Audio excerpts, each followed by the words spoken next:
માટે જાય છે, મજૂરી માટે જતો હોય, પોતાનું ઘર-બાર ચલાવવા, કોઈ કોલેજમાં જતા હોય, કોઈ વળી જાનમાં જતા હોય, લગ્નમાં ચાંદલો કરવા જતા હોય, કોઈ ખેડૂત પાણી વાળવા જતો હોય. તો આ નર્મદા જિલ્લો ગ્રામ્ય વિસ્તાર હોવા છતાં ઘણી જગ્યાએ ચેકપોસ્ટો બનાવીને નર્મદા પોલીસ દ્વારા એને દંડ ફટકારવામાં આવે. આપણે કે કોઈ પીધેલો હોય, હેલ્મેટ નહીં પહેરે, એને દંડ આપો, અમને કોઈ વાંધો નથી. પણ બિચારો મજૂરીએ જતો હોય, એ સાંજે 500 રૂપિયા ઘર કમાઈને ઘર ચલાવવા માટે આવતો હોય, એને બી ઉભા રહીને દંડ ફટકારવામાં આવે. દંડના મંથલી અમે રિપોર્ટ જોયો તો કરોડોમાં દંડ ઉઘરાવવામાં આવ્યો.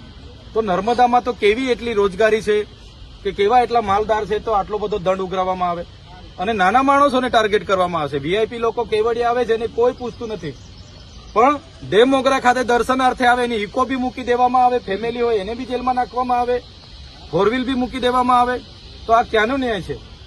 એટલે આપણે આજે પોલીસ અધિક્ષકને ધ્યાન દોર્યું છે કે આ પોલીસની હેરાનગતિ અટકાવવામાં આવે.